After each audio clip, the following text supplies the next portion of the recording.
খেলাধুলা শুধুমাত্র আনন্দ বা অবসরের বিষয় নয়, এটি জাতির মর্যাদা, ঐক্য, শৃঙ্খলা ও আন্তর্জাতিক পরিচয়ের গুরুত্বপূর্ণ অংশ। বিশ্বজুড়ে বিভিন্ন খেলাকে সম্মানের চোখে দেখা হয় এবং আন্তর্জাতিক স্বীকৃতি দেয়া হয়। অনেক ক্ষেত্রেই খেলাধুলা একটি দেশের সুনাম বৃদ্ধি, সামাজিক সম্প্রীতি গড়ে তোলা, এমনকি সংখ্যা কমাতেও গুরুত্বপূর্ণ ভূমিকা রাখে।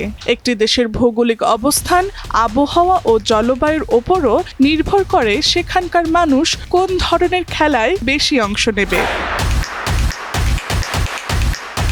বাংলাদেশেও বর্তমান প্রেক্ষাপটে খেলাধুলায় নতুন সম্ভাবনা তৈরি হয়েছে। সে কারণেই সরকারের পক্ষ থেকে এ খাতের উন্নয়নে একাধিক পদক্ষেপের কথা তুলে ধরা হয়েছে। আজ জাতীয় ও আন্তর্জাতিক ক্রীড়া দিবস। খেলাধুলার মাধ্যমে সামাজিক উন্নয়ন, শান্তি প্রতিষ্ঠা, স্বাস্থ্য সচেতনতা বৃদ্ধি এবং তরুণ প্রজন্মকে উৎসাহিত করার লক্ষ্যেই দিবসটি উদযাপিত হয়ে থাকে।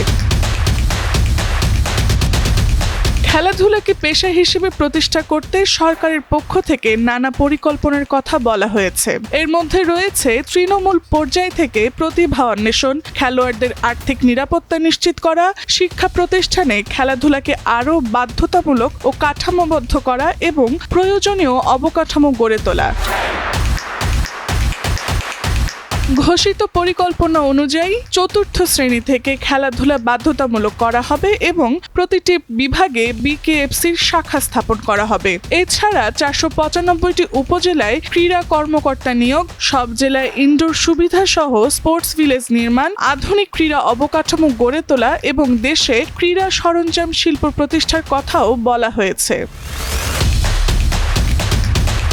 প্রতিভা বিকাশে নতুন করে স্পোর্টস কর্মসূচির মাধ্যমে 12 থেকে 14 বছর বয়সী ক্রীড়া শিক্ষার্থীদের বৃত্তি দেওয়ার পরিকল্পনাও রয়েছে। পাশাপাশি খেলোয়াড়দের অবসরের পর কর্মসংস্থানের সুযোগ তৈরি, তৃণমূল পর্যায়ে খেলাধুলাকে পেশাভিত্তিকভাবে গড়ে তোলা এবং ক্রীড়া অঙ্গনকে রাজনৈতিক প্রভাবমুক্ত রাখার অঙ্গীকার করা হয়েছে।